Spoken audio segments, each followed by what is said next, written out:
Salam sejahtera saudara yang kekasih di dalam nama Tuhan Yesus Kristus. Kembali terus kita memikirkan topik kita. Dan sekarang kita akan melihat bagaimana bangsa Israel di dalam masa kekosongan yang cukup menggelisahkan. Dan juga menjadi titik di mana kemerosotan kehidupan umat sangat menyedihkan. Saudaraku, Maleaki pasal 4 ayat 1 sampai 6. Maleaki pasal 4 1 sampai 6. Demikian firman Tuhan.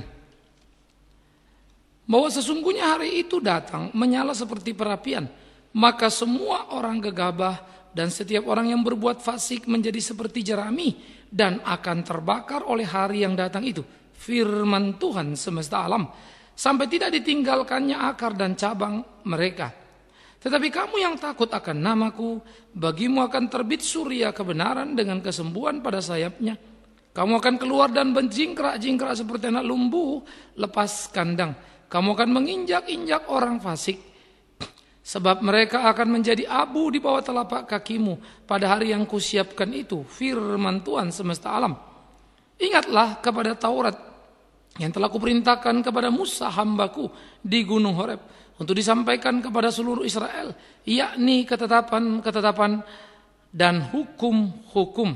Sesungguhnya aku akan mengutus Nabi Elia kepadamu menjelang datangnya hari Tuhan yang besar dan dahsyat itu. Maka ia membuat hati bapak-bapak berbalik kepada anak-anaknya dan hati anak-anak kepada bapak-bapaknya, supaya jangan aku datang memukul bumi sehingga musnah. Saudaraku, ini menjadi sangat menarik untuk kita pikirkan bagaimana Maleaki yang namanya berarti utusanku dipakai oleh Tuhan untuk mengumandangkan sebuah pengharapan terhadap orang-orang Israel di tengah-tengah situasi yang pedih mereka hadapi. Harapannya adalah bahwa mereka yang hidup benar dan taat, mereka akan mengalami kegemilangan, mereka akan mengalami hidup berkemenangan. Tetapi sebaliknya mereka hidup yang gegabah digambarkan, mereka-mereka yang bertindak fasik, mereka akan terbakar seperti jerami, hancur lebur tidak karu-karuan. Nah, ini membicarakan tentang bagaimana nantinya akan ada kedatangan Kristus pertama dan kedua itu. Pertama, ia akan datang untuk menyelamatkan dunia, sehingga bagi yang percaya ada keselamatan, namun bagi yang tidak adalah kebinasaan. Maka kedatangan kedua, ia akan menghakimi dunia, ya, sebagai satu periode yang sudah dipersiapkannya, sebagai satu waktu di mana manusia seharusnya sudah sadar akan kebenaran itu. Nah, saudara-saudaraku, pada waktu Maleaki mengumandangkan suara ini, maka ia membicarakan sesuatu yang kemudian menjadi pengharapan bagi orang Israel. Nah, hanya saja ini memang perlu hati-hati membaca Alkitab dan melihat sejarah.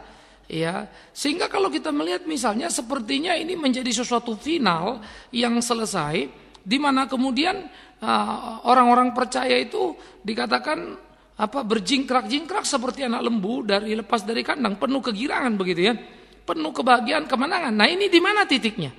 Saya kira perlu hati-hati untuk membedakan kedatangan pertama Kristus dan kedatangan kedua Kristus. Kemenangan final artinya yang kemudian selesai, puncak adalah nanti kalau kedatangan kedua. Tapi kedatangan pertama kita sudah menang atas dosa dan harus mengisi itu. Kalau yang kedua kita lepas dari kesementaraan, begitu ya. Ini mesti dipahami dulu. Maka dikatakan bagaimana seharusnya orang-orang percaya itu hidup dalam kehidupan yang benar.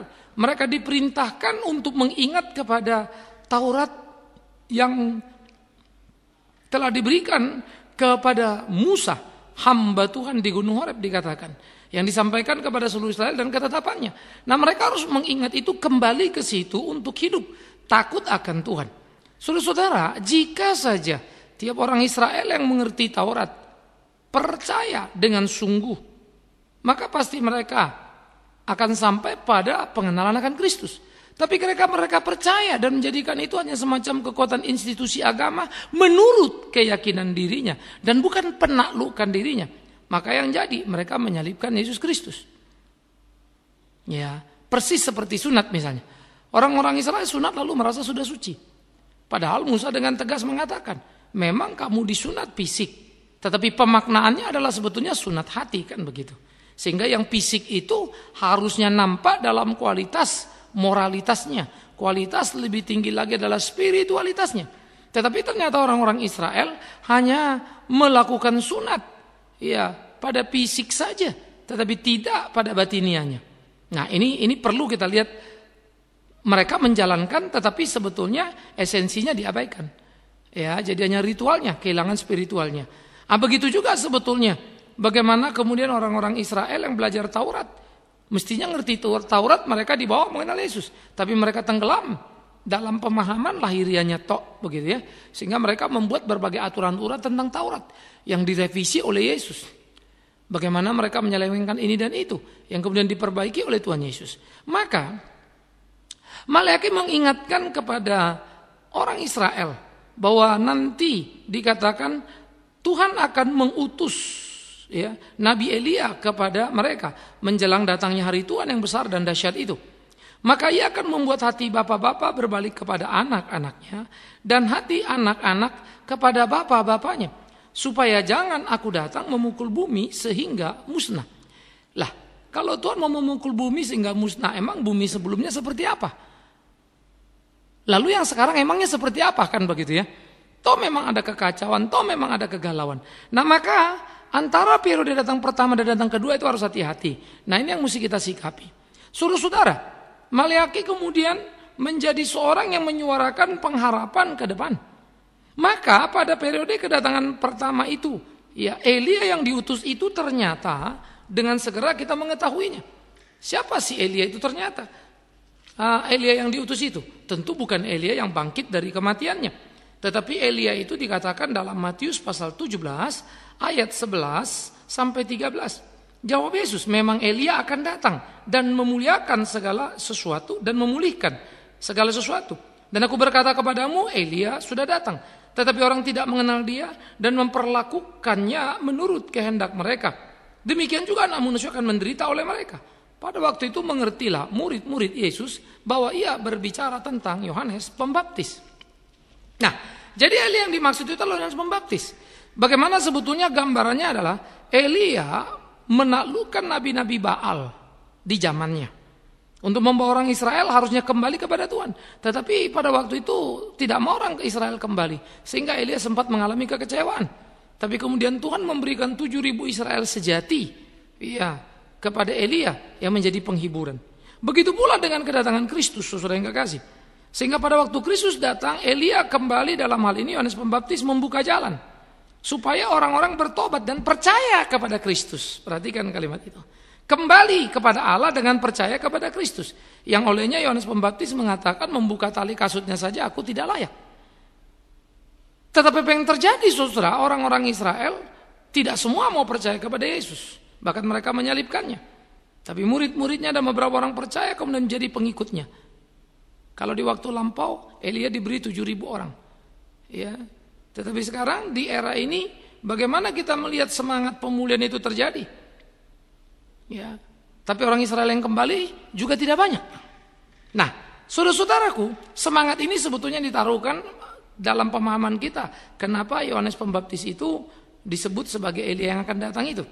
Ya, jadi ini lebih kepada momentum pelayanan mereka sendiri. Nah, pada waktu itu dikatakan maka ia akan membuat hati bapa berbalik kepada anak-anaknya dan hati anak kepada bapaknya, supaya jangan aku datang memukul bumi sehingga musnah. Artinya saudara, ada sebuah kekacauan, kegalauan di dalam kehidupan manusia. Ya, di mana manusia hidup di dalam porak-poranda, sudah mengabaikan apa yang dibilang tadi, yaitu supaya orang itu ingat Taurat yang telah diperintahkan kepada Musa. Di mana Taurat itu menetapkan, mengingatkan kepada orang-orang Israel, ajarkanlah kepada anakmu berulang kali, akulah Tuhan Allahmu, gitu ya, yang telah menyelamatkan kamu dari perbudakan di Mesir dan seterusnya dan seterusnya. Tetapi rupa-rupanya orang-orang Israel sudah mengabaikan perintah itu, sehingga terjadi pemerosotan nilai di dalam kehidupan keberagamaan atau dalam kehidupan keberimanan orang Israel. Sehingga persoalan-persoalan seperti ini harus dibereskan dengan kembali kepada kebenaran firman itu. Nah, wujud daripada kekacauan itu diambil dalam skop yang kecil, yaitu keluarga. Bagaimana dikatakan hati bapa berbalik pada anaknya dan hati anak kepada bapaknya, begitu ya. Artinya ada satu perdamaian yang hidup di dalam takut akan Tuhan, yang semestinya saling mencinta dan mengasihi, sudah seharusnya demikian. Yang direpresentasikan dalam kehidupan sebuah keluarga, saudara. Ya, ini menarik dan penting untuk kita pikirkan. Nah, harusnya hidup itulah yang kita hidupi dalam kehidupan seharian kita, sehingga kita betul-betul hidup di dalam terang kebenaran firman Tuhan, sehingga kita betul-betul hidup melakukan apa yang menjadi kehendak Tuhan, sehingga kita betul-betul melakoni tiap pergumulan kehidupan kita. Ini perlu. Nah, oleh karena itu, saudara yang kekasih, apa yang dibicarakan oleh Maliaki memandang jauh ke depan, mengacu kepada Kristus, tapi dalam momentum kedatangan pertama dan kedatangan dua sekaligus, sehingga ini harus hati-hati dipahami. Ya. Nah, tetapi kedatangan pertama, kedatangan kedua adalah dua kedatangan yang tidak bisa dipisahkan. Ini saling berkaitan erat. Ini menjadi penting bagi kita. Ya. Nah, oleh karena itu, sesudah Maliaki membicarakannya, nah dalam sejarah ini memang harus hati-hati, saudaraku. Kenapa? Karena kemudian memang terjadi semacam satu kekosongan. Ada satu masa interval di mana kemudian tidak lagi ada nabi kecuali imam-imam besar yang memerintah di Israel, yang mengatur segala sesuatu perjalanan keagamaan bangsa itu. Nah, masa kegelapan ini kurang lebih 400 sampai 500 tahun berlanjut. Ya. Nah, pada waktu era itu kita melihat bagaimana juga Israel mengalami pasang surut yang tidak sederhana. Sekarang kita sedikit masuk sejarah. Sesudah era dari Maliaki sampai kepada Kristus, maka kita bisa melihat bagaimana di era itu merupakan satu awal periode dari Persia. Ya, di mana Persia berkuasa, tetapi kemudian bagaimana mereka mengatur segala sesuatu kehidupan orang Yahudi. Hanya saja orang-orang Persia tetap mengizinkan orang-orang Yahudi melaksanakan upacara keagamaannya. Ya, sehingga orang-orang Yahudi tetap menjalankan keagamaan mereka. Ya. Jadi Yerusalem pada waktu itu berjalan seperti biasa, ya, tidak mengalami kehancuran-kehancuran. Ya. Nah, baru kemudian saudara yang kekasih disebutkan berikutnya itu sesudah era itu lewat, maka kurang lebih 100 tahun muncullah periode apa yang disebut dari Helenis, yaitu orang-orang Yunani, di mana orang-orang Persia dikalahkan oleh Alexander Agung. Sehingga Alexander sangat yakin bahwa Yunani adalah budaya satu-satunya yang terhebat di dunia yang bisa mempersatukan dunia. Ya, Alexander seorang yang moderat, dia tetap mengizinkan juga orang Yahudi untuk menjalankan Taurat mereka. Bahkan dia membebaskan mereka dari upeti atau pajak pada tahun-tahun Sabat, ya. Sehingga artinya ada penghargaan terhadap keagamaan Yahudi. Ini memang cukup menarik. Tetapi pada waktu itulah kemudian bahasa Yunani menjadi bahasa, istilah kita sekarang bahasa internasional, seperti bahasa Inggris. Ya, ini menjadi bahasa yang terus berkembang kemana-mana. Di samping memang bahwa Yunani sudah memiliki ilmu pengetahuan yang cukup baik, ya, dalam berbagai aspek. Nah, dari sinilah kemudian orang-orang belajar Yunani dan menerjemahkan perjanjian lama dari bahasa Ibrani ke bahasa Yunani. Nah, jadi saudara yang kekasih, ini terus terjadi terus menerus nanti, ya, sehingga start dari 250 sebelum Masehi, jadi sebelum kedatangan Kristus, mereka sudah melakukan itu, penerjemahan itu. Nah, tetapi kemudian di dalam era itu ada era-era juga di mana ada bangsawan atau raja tertentu dari dalam sepanjang sejarah itu yang kemudian bersikap toleran, tapi ada juga yang tidak mengalami atau yang bertindak anti terhadap Yahudi. Jadi mereka pasang surut di dalam generasi tentunya, ya. Jadi Helenis terus berjalan selesai, lalu muncul lagi kekuatan dari bangsa Ptolemeus, ya. Lalu bagaimana kemudian orang-orang Yahudi mengalami lagi kelonggaran, ya. Tetapi bagaimana kemudian zaman Seleukus orang-orang Yahudi ditekan begitu. Jadi ada pasang surut yang mereka alami. Nah, di waktu itu bangsa Yahudi juga sempat melakukan pemberontakan dengan pimpinan Makabe. Ini memang menjadi sangat terkenal pada waktu itu. Ya, bagaimana Yuda dari Makabe, keluarga Makabe ini melakukan perlawanan. Ya, ini bagaimana mereka berjuang begitu. Tetapi kemudian saudara-saudara, perjuangan-perjuangan itu tidak berjalan panjang, kemenangan mereka sesaat. Karena kemudian sesudah itu ya datang lagi Pompei dari Roma, lalu merebut Yerusalem ya, dan kemudian Yahudi menjadi taklukan daripada Roma. Nah, saudara-saudara yang kekasih, ketika Yahudi menjadi dikuasai Roma ya, pada waktu bagian itu Herodes Agung memerintah sebagai raja yang diangkat oleh Roma, tunduk kepada Roma. Nah, di zaman pemerintahan Herodes Agung inilah kemudian Yesus lahir. Ya. Jadi Herodes nanti punya anak lagi, kerajaannya dibagi lagi beberapa bagian begitu ya. Nah, ini juga kita mesti memahami. Dan bagaimana kemudian juga Herodes Herodes Agung melakukan sebuah perlawanan ya untuk bertahan, untuk mencapai kemerdekaan yang menjadi kegairahan mereka. Ya, tetapi kemudian tetap mereka tidak mampu untuk memerdekakannya. Jadi kalah juga begitu. Nah, saudara-saudara, masa-masa dari 400 sampai 500 tahun kosong itu artinya bangsa Israel gonta-ganti mengalami kepahitan kegetiran. Maka pada masa itu ingat tadi tidak lagi ada suara nabi. Oke. Jadi imam-imam besarlah yang berperan di kalangan kehidupan orang-orang Yahudi. Nanti disinilah munculnya kelompok yang menyebut diri sebagai Farisi, begitu ya. Lalu ada juga nanti Saduki. Begitu. Ini berkembang terus. Nah, jadi saudara yang kekasih, di dalam kehidupan orang Yahudi pun terjadi blok-blokan. Jadi terjadi faksi atau terjadi kalau istilah sekarang denominasi, begitu ya.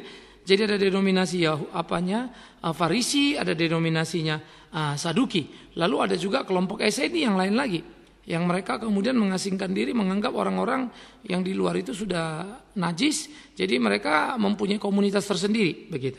Nah, jadi kita melihat ada berbagai hal yang terjadi dalam kehidupan Israel. Nah, ini kita mesti hati-hati sekali, ya. Jadi orang Yahudi pun terdiri dari beberapa denominasi, jangan pikir nggak ada, ada. Maka yang namanya Farisi Saduki itu nggak pernah bisa akur itu, ya ribut terus. Mereka hanya akur ketika menghadapi Yesus Kristus. Nah, kekosongan masa inilah sampai kemudian lewat Yesus Kristus datang, ya. Lalu bagaimana dia memulai pelayanannya dan Yohanes Pembaptis membuka jalan, nah itu menjadi cerita Injil. Jadi kita kemudian melihat saudara yang kekasih bahwa ada satu masa di mana Israel gonta-ganti yang menjajahnya. Itu jauh, jadi sesudah pulang dari pembuangan di Babel. Nanti ke depan tentu panjang lagi. Sesudah Yesus masih lagi terus. Bola balik sampai 1948 nanti mereka baru merdeka. Ya, dan kembali menjadi Israel. Nah, jadi di dalam masa kekosongan, orang Israel mengalami kegetiran kepahitan. Tetapi kemudian mereka mendapatkan janji yang diteguhkan dan digenapi pada kedatangan Kristus yang pertama. Dan akan menjadi satu penyempurnaan tuntas pada kedatangan Kristus kedua. Artinya yang pertama emang gak sempurna Pak. Sempurna untuk keselamatan. Tapi yang kedua sempurna karena dunia pun akan diberikan bukan lagi yang sekarang tetapi dunia yang baru, itu maksudnya. Ya, sehingga bukan lagi kesementaraan tapi kekekalan. Nah, oleh karena itu di dalam kita memahami Alkitab perlu satu kehati-hatian. Baik, kita mulai sekarang. Jarak antara perjanjian lama ke perjanjian baru ada apa yang disebut masa kekosongan. Masa kekosongan itu berlangsung 400 sampai 500 tahun. Oke, itu masa kekosongan. Pada waktu masa kekosongan ada periode Persia, di situ ada Persia yang berkuasa, lalu ada Helenis atau Yunani, ya. Lalu ada beberapa Hasmoneus, lalu kemudian Roma dan seterusnya. Ya, sampailah ke zaman Kristus. Oke. Nah, di zaman Yesus Kristus, Elia yang dinubuatkan sudah datang, yaitu Yohanes Pembaptis. Dialah yang membuka jalan bagi Yesus, meminta semua orang untuk kembali kepada jalan yang benar, yaitu Kristus itu. Dan Yesus kemudian menjadi juru selamat yang menyatakan diri itu, yang memberikan pengharapan kepada dunia. Nah, Yesus Kristus Tuhan itu di dalam kedatangan yang pertama dari Yohanes Pembaptis, semua orang harus kembali kepada Taurat. Taurat yang mengajarkan bagaimana mewariskan iman yang sejati kepada generasi demi generasi. Nah, itu hati bapak terhadap anak, anak terhadap bapak supaya kembali dan damai.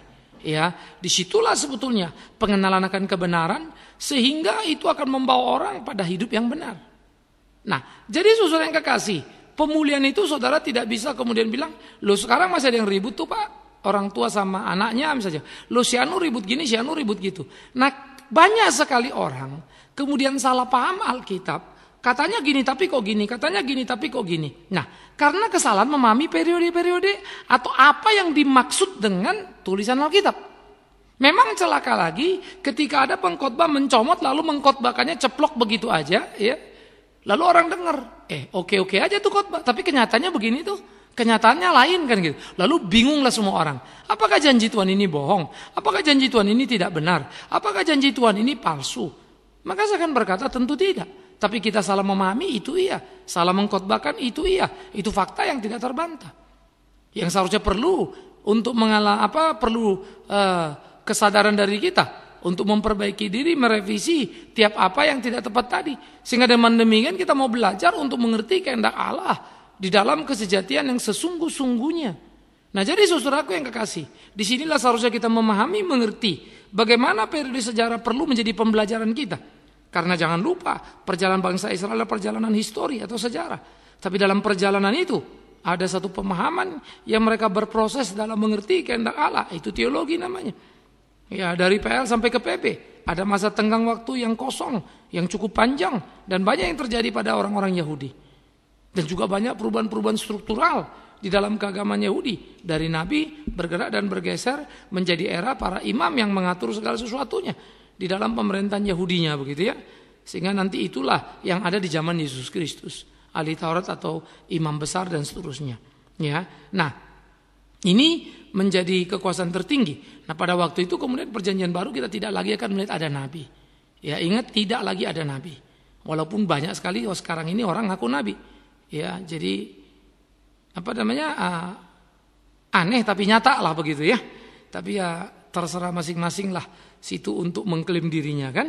Tetapi kita mesti balik kepada Alkitab. Apa yang dikatakan Alkitab. Sehingga bagaimana kemudian di PB itu menjadi rasul yang diutus. Nabi itu yang bernubuat, profet atau profesi itu ya, yang nubuat. Jadi mereka bernubuat tentang Kristus, Kristus digenapi di PB. Dan PB Kristus digenapi mengutus rasul, nah itu apostol atau rasul-rasul itu. Jadi semua periode tepat. Sekarang tinggal era apa yang disebut sebagai gembala, ya, penginjil, guru agama begitu ya. Sehingga dia menjadi bagian yang mewarnai kehidupan gereja masa kini. Nah, biarlah ini menjadi pembelajaran penting bagi kita saudara yang kekasih, untuk kemudian kita melihat di dalam perjalanan sejarah kehadiran Allah itu sangat kental, sangat terasa, sangat nyata. Tapi kita perlu belajar dengan sungguh-sungguh supaya kita tidak salah mengerti apa yang menjadi kehendak Allah. Maka nubuat demi nubuat digenapi perlahan menjadi sesuatu yang makin terang, dan makin terang. Alangkah luar biasanya. Maka berbahagialah mereka yang mau belajar Alkitab sungguh-sungguh dan menaklukkan dirinya dan melakukannya. Karena mereka akan memperoleh pencerahan dan kebahagiaan karena kebenaran yang memerdekakan. Tuhan memberkati kita. Amin. Baik saudara yang kekasih, sebelum kita berdoa kita akan mendengarkan dulu beberapa informasi berikut.